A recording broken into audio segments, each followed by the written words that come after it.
दिलेल्या मुदतीमध्ये काम पूर्ण करत विक्रोळीचा रेल्वे उड्डाणपूल आजपासून वाहन चालकांच्या सेवेत दाखल होतोय। पावसाळा आहे आणि त्यामुळे उद्घाटनाचा अनौपचारिक घाट न घालता हा पूल खुला करण्याचं महापालिकेने ठरवलेलं आहे आणि यामुळे पूर्व आणि पश्चिम उपनगरांकडे प्रवास करणाऱ्या वाहन चालकांसह प्रवाशांना सुद्धा दिलासा मिळणार आहे।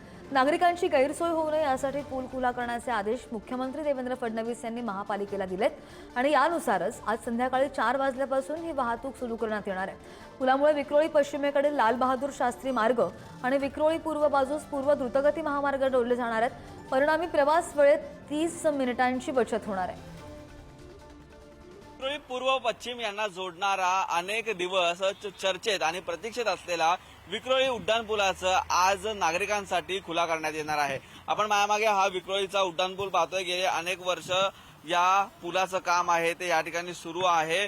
विक्रोळी पूर्व पश्चिम जोडणारा हा रेल्वे मार्गावरील महत्त्वाचा पूल आहे तो या ठिकाणी मानला जातोय। गेल्या काही वर्षापूर्वी याला मान्यता आहे ती मिळालेली होती आणि त्यानंतर जे सत्तांतर झालं त्यामुळे या पुलाच्या कामाला थोडी गती आहे ती मंदावलेली होती, परंतु त्यानंतर या कामाला वेग येऊन आता हा संपूर्णपणे ब्रिज आहे तो वाहतुकीसाठी सज्ज झालेला आहे, पूर्ण देखील झालेला आहे। याचं काम 100% पूर्ण झालेलं आहे। यामुळे मुख्यमंत्री देवेंद्र फडणवीस यांनी कालच घोषणा केलेली आहे, कुठलाही औपचारिक उद्घाटनाचा कार्यक्रम आहे न करता नागरिकांच्या या संपूर्ण वापरासाठी हा पूल आहे तो सुरू करण्यात यावा आणि या अनुषंगाने आज संध्याकाळी 4 वाजल्यापासून हा संपूर्णपणे पूल आहे तो वाहतुकीसाठी खुला करण्यात येणार असून नागरिकांना या पुलाचा वापर आहे तो करता येणार आहे। या पुलामुळे नागरिकांचे जवळपास 30 मिनिटाचा वेळ आहे तो वाचणार आहे, कारण विक्रोळी पश्चिम ते विक्रोळी पूर्व येण्यासाठी जवळपास 30 मिनिटाचा पूर्ण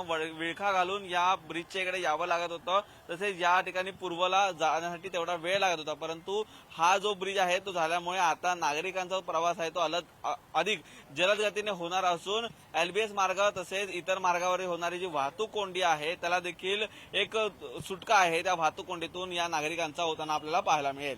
व्हिडिओ सुरेश सावंत सह निखिल दवण, पुढारी न्यूज, मुंबई।